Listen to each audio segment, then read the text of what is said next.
This is the Washington Times front page for Thursday, September 15th, 2022.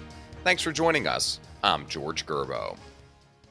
President Biden will convene a forum at the White House aimed at confronting what civil rights groups and local officials say is an explosive rise in extremism that threatens the core of America's democracy. Kerry Pickett and Joseph Clark report the United We Stand summit builds on the administration's push to root out racially motivated, violent domestic extremists. The threat sparked a sweeping strategy that included the creation of a specialized Justice Department unit to combat domestic terrorism. Biden will deliver the keynote address to highlight the administration's response to hate and put forward a shared vision for a more united America. A federal inspector general has announced an audit of IRS employees to determine how many of them are cheating on their taxes. Stephen Dinan reports the investigation comes as the IRS prepares to staff up with thousands more employees, many of them tasked with expanding the agency's scope of audits. Iowa Republican Senator Joni Ernst requested the employee audit. J. Russell George, the Treasury Inspector General for Tax Administration, confirmed the audit in a letter. George said he will look at current IRS employees who are not fully compliant with their taxes and employees the IRS rehires despite previous tax problems. You've heard of shrinkflation. Now be prepared for skimpflation. Food industry analysts tell Arshan Salad the trend is growing as manufacturers lower the quality of their products and cut the number of employees to offset cost increases in ingredients and staffing. An example, earlier this year, consumers complained on Twitter when containers of Folgers Classic Roast shrank from 50 ounces to 43.5 ounces, while still claiming to make up to 400 cups.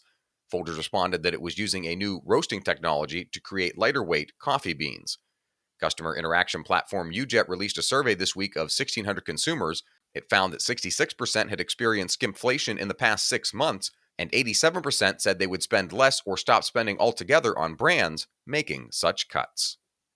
You can read all of these stories at WashingtonTimes.com/front page. You can also find the entire lineup of Washington Times news, sports, and commentary podcasts at WashingtonTimes.com/podcasts.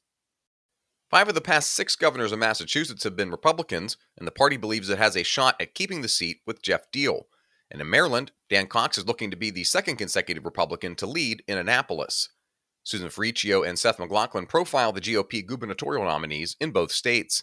The Massachusetts Republican Party this summer gave its primary endorsement to Deal, who was among the earliest Republicans in New England to back former President Trump's 2016 campaign. Cox is an underdog in his race against Democrat Wes Moore. He said he's confident he can win because of his willingness to address voters' most pressing concerns, the economy, crime, and education. And finally, National Security Team leader Guy Taylor looks at the Abraham Accords 2 years later and where they stand in the Biden administration. The agreements were signed in the Trump administration to promote cooperation between Israel and Arab powers in the Middle East. Whether or not a renewal of the Iran nuclear deal is achieved, some analysts say the moment is ripe to promote greater alignment between the region's predominantly Sunni Muslim Arab nations and Israel. Find all today's front page stories at WashingtonTimes.com/front page or on the Washington Times app, and find us wherever you get your podcasts. Just search Washington Times in any major podcast app. You can also find us on Twitter and Instagram at Wash Times for breaking news, sports, commentary, and more. For the Washington Times, I'm George Gerbo.